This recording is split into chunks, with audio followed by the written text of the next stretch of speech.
Korea menjadi 10 negara dengan bunuh diri terbanyak, dan itu menjadi peringkat bahwa negara-negara maju pun bisa memiliki angka bunuh diri yang tinggi. Sebenarnya dari 10 negara itu cuma ada Korea dan Amerika. Ini surveinya saat 2019 dan 2020 sebelum pandemi. Nah, sebenarnya kan di situ kebanyakan mayoritas negara-negara yang memang memiliki penduduk yang memiliki bunuh diri tinggi itu kebanyakan negara-negara kecil dan juga negara-negara menengah ke bawah gitu. Nah, tapi kok kenapa negara yang udah maju mungkin ataupun yang sudah memang memiliki fasilitas kesehatan dan juga kesadaran tentang mental ya, tentang diri sendiri itu masih bisa menjadikan mereka memiliki penduduk yang memiliki tingkat bunuh diri yang tinggi. Nah, gue mau bahas sebuah fenomena yang memang ini terjadi di negara-negara yang memang kayak targetnya itu industri ya, yang memang kapitalismenya lumayan kenceng, dan ini terjadi di suatu kawasan Asia ya, khususnya Asia Timur.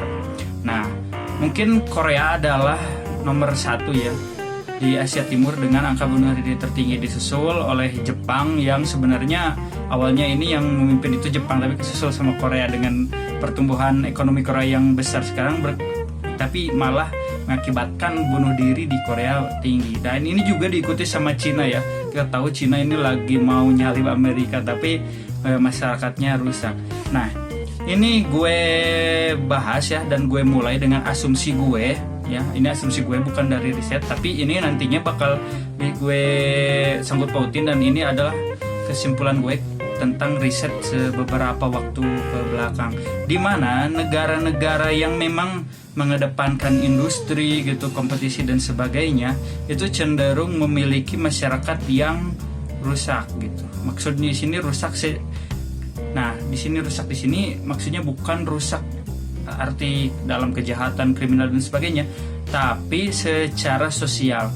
Di mana mungkin di negara-negara berkembang dan di negara-negara menengah ke bawah gitu, memang mereka memiliki ekonomi yang belum layak, fasilitas kesehatan, keamanan yang belum layak, tapi karena mereka memiliki nasib yang sama mungkin ya, mungkin bahasa kita ya, itu mereka masih memiliki kekuatan sosial yang ada di sekitar, sehingga mungkin faktor kekeluargaan, faktor saudara, kesamaan etnis, ras dan sebagainya itu akan sangat kuat, sehingga menjaga sosial gitu, baik itu secara hubungan luas itu di masyarakat dan juga untuk diri sendiri. Nah, contohnya mungkin di sini di Indonesia gitu, kalau kita stres ya, kerja, pusing, capek dan sebagainya, kita nongkrong di warung atau nongkrong di kafe, kopi-kopi, atau mungkin pulang keluarga, karena mungkin kebanyakan keluarga di Indonesia masih memiliki anak di atas 5 mungkin, atau yang di perkotaan udah punya 2 dan 3 anak gitu, sehingga mereka memiliki hal-hal yang memang tidak dimiliki oleh masyarakat di negara maju. Nah, kenapa begitu? Karena di negara maju itu semakin masyarakat sadar, pendidikan lebih bagus, ternyata resiko untuk menikah, memiliki anak dan berkeluarga intinya itu sangat besar kemungkinan gagal gitu. Dimana beban hidup kan di negara-negara maju itu lebih besar karena mereka dituntut untuk membayar pajak lebih tinggi. Kenapa kok pajak lebih tinggi daripada negara-negara berkembang dan negara miskin? Karena ya balik lagi, kualitas hidup mereka harus terjamin, sehingga dari pajak itulah diambil contohnya. Mungkin kalau di Indonesia BPJS masih bermasalah, tapi kalau di Korea gitu masyarakat pekerja gitu, kelas pekerjaan dan sebagainya itu oleh negara sudah dijamin gitu, dari mulai kesehatannya, ekonominya, bahkan mungkin nantinya pembiayaan saat usia lanjut pun sangat akan diperhatikan oleh pemerintah, sehingga ini membebankan masyarakat yang masih muda gitu, kelompok-kelompok usia yang masih muda. Nah, mungkin contoh yang lebih ekstrim itu ada di Jepang, dimana sekarang Jepang itu memiliki penurunan angka kelahiran ya, sehingga kalau gak salah 30% lebihan gitu penduduk Jepang itu adalah orang tua. Nah, sehingga ini kan harus di-cover sama negara nih orang-orang tua ini. Nah, di situ para anak mudanya akhirnya memiliki beban yang lebih besar gitu. Belum lagi kan di Asia Timur itu meskipun banyak orang tua yang emang hidup gitu daripada anak mudanya, tapi di sana angkatan kerjanya itu sampai tua masih produktif gitu, karena mungkin angka harapan hidupnya lebih tinggi, sehingga angkatan muda ini pun harus juga bersaing dengan senior menurut opa-opa mereka mungkin ataupun kakek-kakek mereka gitu, sehingga para anak muda ini juga harus bisa mengasah skill, berlatih, bahkan mengakibatkan kompetisi di usia dini ya. Contohnya mungkin di sini adalah angka bunuh diri anak sekolah di Asia Timur itu tinggi, di Korea, Jepang, dan Cina itu tinggi. Karena apa? Karena para orang tua ini sangat mendorong anak-anaknya untuk bisa berkembang gitu, untuk bisa kompetitif gitu di antara teman-teman mereka gitu. Karena apa? Karena mungkin nantinya di dunia kerja juga bakal lebih ekstrim lagi. Mungkin ini ada suatu fenomenanya di Jepang namanya lost generation atau apa ya bahasa Jepangnya, tapi nantilah itu dibahasnya lebih panjang lagi. Ya intinya para pemuda ini udah ditanggungin intinya apa ya? Kalau mungkin di Indonesia itu istilah yang lebih familiarnya itu generasi sandwich gitu, dimana mereka harus bisa membiayai para orang tua, mengurus orang tua gitu. Tapi kalau di negara maju kan para orang tua ini masih bisa di-cover sama negara, tapi mereka juga harus punya keluarga dan membiayai keluarga. Nah, ini beban keluarga ini sangat berat gitu, sehingga masyarakat di Asia Timur banyak yang memilih untuk menikah itu mungkin di umur 30, 35 udah tua gitu, atau 40, dan juga hanya memiliki anak 1, 2, bahkan ada gerakan child free gitu. Ini gerakan child free ini sangat populer ini di Korea sekarang ya, sehingga mungkin angkatan kerja pun semakin sedikit. Udah mah anak mudanya stres dari zaman sekolah ya, udah kerja harus berkompetisi dengan para senior yang masih produktif gitu. Nah, dan juga di situ mereka ini angkatan kerjanya semakin sedikit gitu, ditambah lagi dipajakin sama negara itu besar gitu, karena harus menanggung beban negara untuk membiayai para lansia gitu, para nenek-nenek, kakek-kakek yang udah pensiun. Nah, ini kebayangkan gimana bebannya hidup di Jepang, Korea, dan Cina. Ini khususnya di Korea juga mungkin secara geografis dan geopolitik juga agak lumayan ekstrim, di mana mereka punya tetangga saudara mereka yang memusuhi mereka, yang suatu-waktu bisa menembakkan nuklir atau membuat konflik gitu, sehingga mereka juga wajib militer gitu beberapa tahun. Lalu mereka juga dihimpit oleh dua negara besar, yaitu Jepang dan Cina gitu. Nah, mungkin dalam sejarahnya Korea itu beberapa kali diinvasi sama Jepang untuk bisa Jepang itu menyerang Cina dan sebagainya. Nah, ini tambah pusing lagi, sehingga mungkin di sini dibanding Cina dan Jepang gitu, Korea ini lebih memiliki kemungkinan untuk memiliki masyarakat yang gampang bunuh diri gitu. Nah, terus juga tapi sebenarnya ini nggak saja di kawasan Asia Timur. Nah, mungkin tingkat stres yang mengakibatkan bunuh diri itu juga ada di negara-negara maju. Contohnya aja mungkin yang paling gak familiar buat kalian itu adalah Swedia.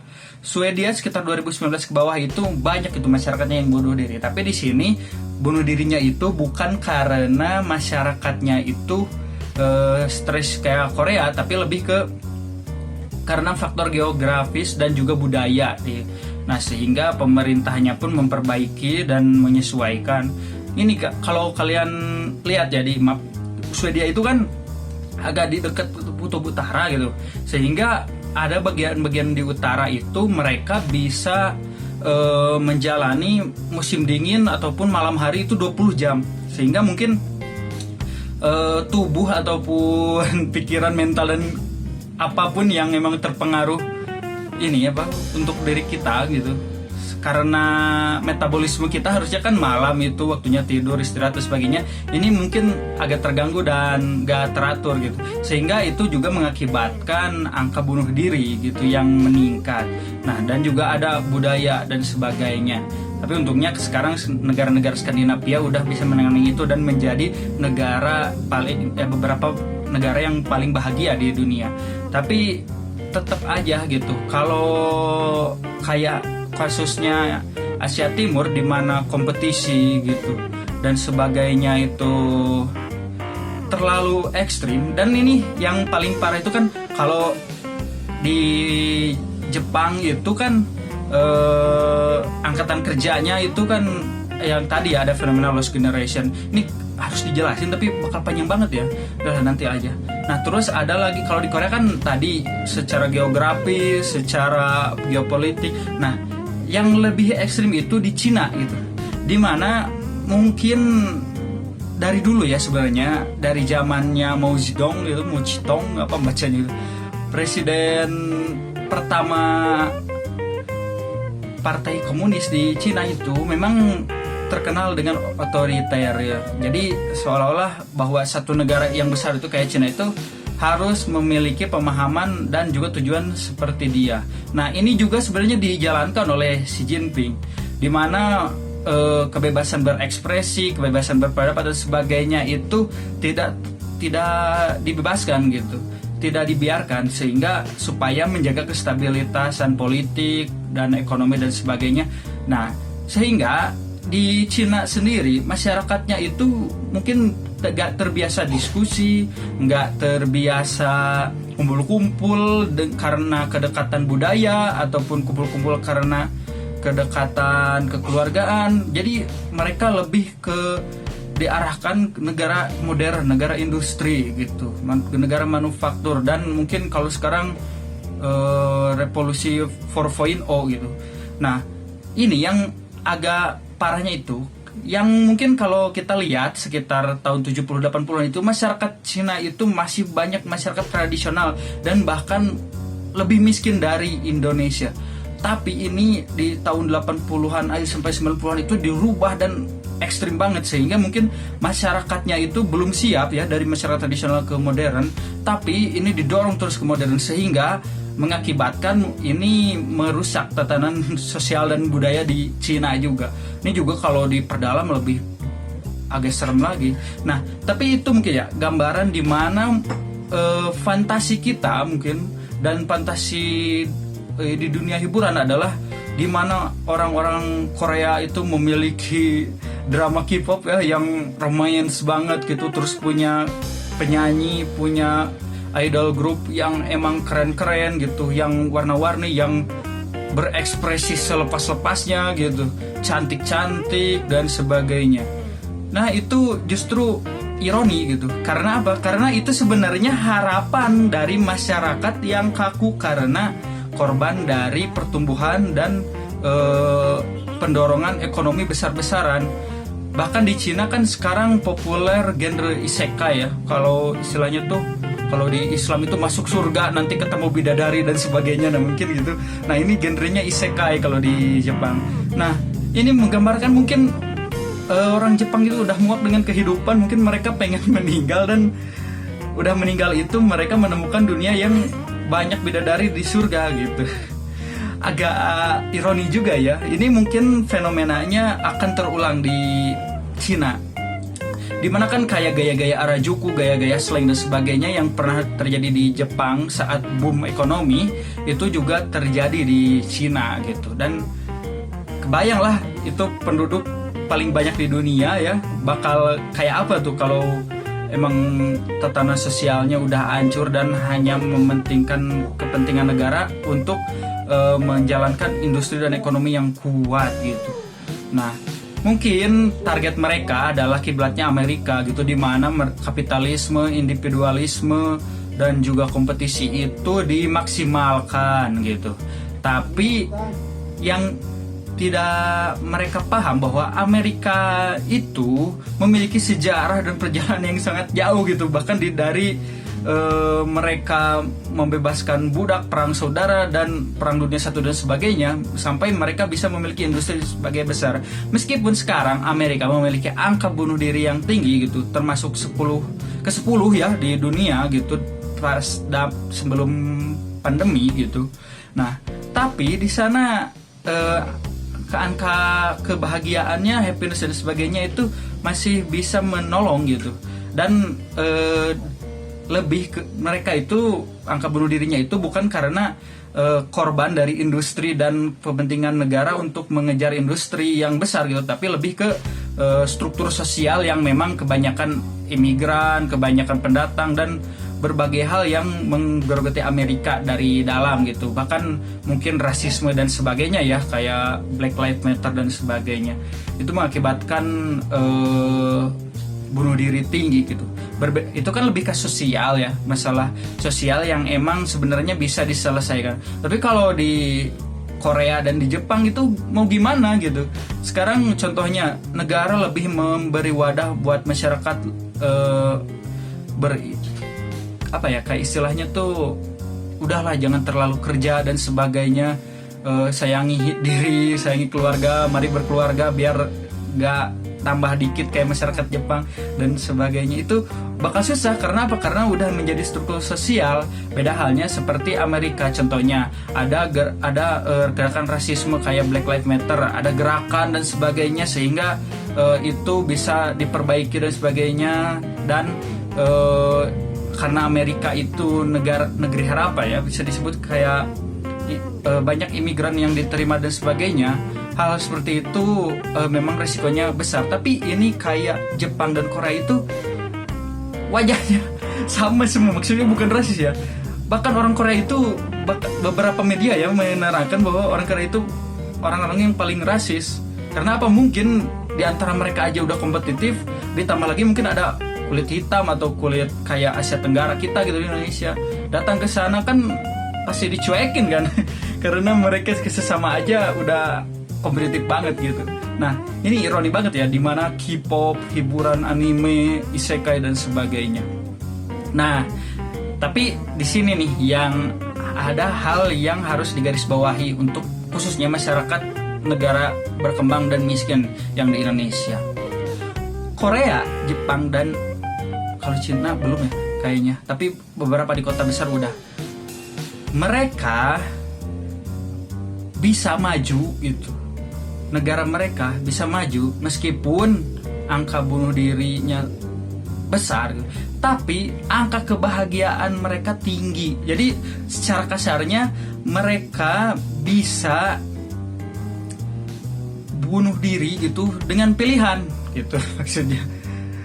Nah gitu, dengan kesadaran penuh. Mungkin di Korea memang gitu tingkat stres tinggi, tapi saat kalian batuk atau mungkin punya orang tua yang stroke dan sebagainya, kalian gak ambil pusing harus punya asuransi dan sebagainya, itu pasti udah di cover sama negara gitu. Dan di sana gak ada rumah kumuh, rumah kardus gitu. Mungkin ada beberapa kawasan kumuh, tapi ya berapa persen. Berbeda halnya mungkin di negara berkembang gitu, apalagi Afrika ya, krisis pangan gitu. Kita bandingin aja sama Indonesia gitu. Kalau di film Parasit ya yang ada di Korea dulu, film Parasit yang masuk apa ya, Oscar atau apa itu. Nah, film Parasit itu kan mendapatkan film terbaik gitu dan sebagainya. Itu menggambarkan di mana masyarakat miskin Korea itu menjadi parasit ke masyarakat yang lebih kaya gitu sebagainya. Tapi gambarannya itu bahwa mereka hidup di basement gitu, di rumah yang di lantai paling bawah dan sebagainya. Bahkan kalau hujan sampai kebanjiran rumahnya sebagainya. Nah, itu di Korea disebut keluarga miskin gitu. Kalau itu ditarik ke Indonesia, kalian tahulah gimana keluarga miskin. Nih, miskin yang agak sedang ya. Miskin yang agak sedang itu rumah kontrakan harga 13.000 yang emang listrik kabelnya nggak jelas gitu. Bahkan di Jakarta sering mengakibatkan kebakaran gitu. Jadi kalau kebakaran rumah satu, kebakaran semua gitu. Nah terus apalagi, kamarnya satu, ruang tamunya sama dapur sama kepentingan lain, mungkin kerja mereka di situ gitu.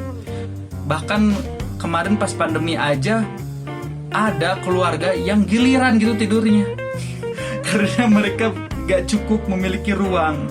Itu yang miskin miskin yang sedang gitu. Ada miskin yang ekstrim yang mungkin kalau kata WHO ya, ini kemiskinan ekstrim itu yang berpendapatan sekitar 30.000 ke bawah gitu. Mereka hidup di pinggiran kali, pakai kardus, rumahnya pakai kayu, sering digusur. Mungkin bahkan yang lebih ekstrim lagi, mereka gak punya rumah, tidur di emperan, tidur di roda, dan itu masih banyak di Indonesia. Berbeda halnya di Korea.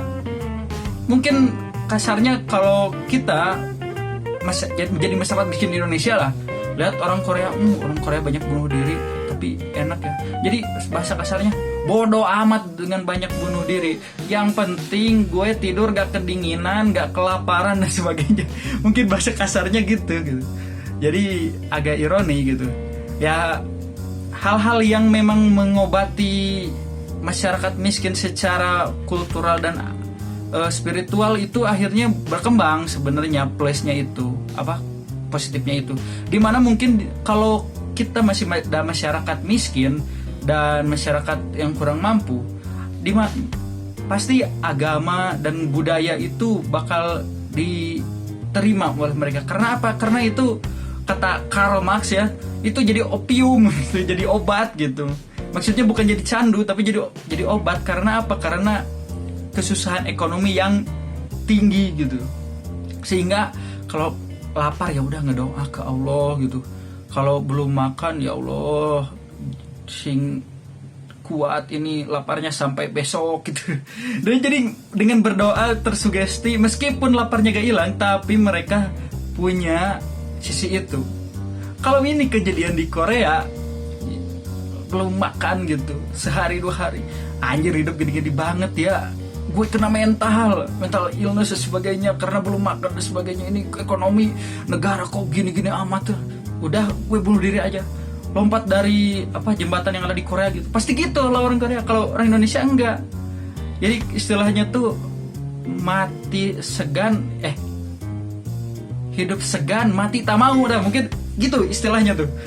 Tapi kalau di Korea karena mereka memiliki pendidikan yang lebih baik, kesadaran yang lebih tinggi dan sebagainya, mungkin kalau mereka hidupnya udah gak layak dan sebagainya, mereka mending bunuh diri. Nah ini juga mungkin data WHO, data statistika dunia dari BBC ataupun dari Forbes dan sebagainya, itu banyak yang menuliskan bahwa negara-negara Korea kayak Jepang, Cina, Amerika banyak yang meninggal. Tapi kalau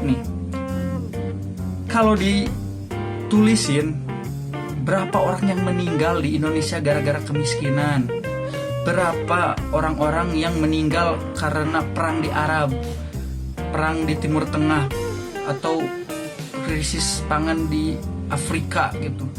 Bahkan juga mungkin kalau di Indonesia angka bunuh diri pun pasti bakal tinggi kalau emang ini di riset dengan betul-betul didata dan sebagainya. Jadi kalau ada orang yang stres dan sebagainya, di Korea pasti datang dulu ke psikolog, datang dulu ke psikiater, datang dulu ke dokter tertentu gitu. Mereka diobatin dulu. Nah tapi karena mereka merasa diobatin gak selamat, ya udah bunuh diri aja. Berbeda hal kalau di Indonesia, mau nangis gak boleh cowok gitu, depresi dan sebagainya, curhat ke temennya malah ceramahin, yang sabar, kita ini dapat cobaan dan sebagainya. Jadi bukannya malah menjaga mental kita agar kuat menjalani hidup ini, malah bikin kacau lagi. Dan yang jadi parahnya itu, datang ke psikiater dan psikolog itu di kita itu stereotipnya bahwa kita ini punya gangguan mental dan gila gitu. Dianggapnya ini orang gila nih, dia pasti agak gini ya, datang ke dokter ini psikolog gitu dan sebagainya. Dan akhirnya bunuh diri. Bunuh dirinya itu nggak didata. Ya udah, kepolisian ya udah bunuh diri, gak didata gak apa, ya udahlah ini diurus keluarga dan sebagainya, ke produksi dan sebagainya. Dan akhirnya ini gak masuk data bunuh diri, ya udah meninggal aja gitu. Belum lagi kalau di Arab itu lagi perang saudara, ada yang meninggal dan sebagainya, yang kena bom keluarga. Apakah itu bakal akurat itu ketulisnya gitu? Korban contohnya perang kemarin Suriah melawan ISIS gitu. Apakah emang contohnya ada 2000 itu ditulisnya 2000 yang meninggalnya? Pasti itu bakal lebih gitu. Karena gak mungkin melakukan riset statistik di negara konflik gitu. Nah itu juga yang terjadi di Afrika juga, krisis pangan. Jangankan riset, makan aja susah, mau riset gimana di Afrika? Kan itu lebih ironi. Jadi kita jangan terlena dengan data bahwa tuh lihat, meskipun kaya maju, Cina, Jepang, Korea itu banyak yang bunuh diri karena mereka tidak beragama, karena agnostik, karena dan sebagainya bla bla bla. Tapi kita lihat dulu di Indonesia, apakah memang di kita gak ada yang bunuh diri gitu? Tingkat bunuh dirinya rendah. Udah banyak orang-orang yang layak hidupnya gitu, mendapatkan kesehatan yang lancar gitu, memiliki kesadaran tentang kesehatan. Angka harapan hidupnya berapa tahun sih di kita? Paling cuma 60-70. Di Jepang udah sampai 90-an rata-rata angka harapan hidup. Jadi kalau ada yang bunuh diri itu ketutup juga populasinya dengan para orang tua yang panjang umur juga sebenarnya. Kalau di kita kan angka harapan hidupnya masih rendah dan sebagainya.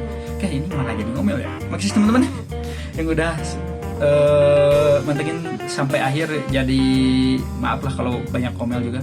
Ini insight aja supaya kita berintrospeksi dan tidak terlena dengan data gitu, dan bahkan malah menghujat negara-negara maju yang memiliki tingkat bunuh diri yang rendah.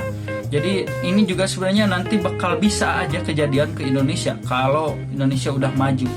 Ini problem negara-negara Asia, khususnya Asia Timur, ini pasti begini kalau industrinya cepat maju. Oke teman-teman, makasih mah. Bye-bye yang udah mantengin sampai akhir. Like, comment, subscribe biar ada traffic di video ini. Kasihan kan ya.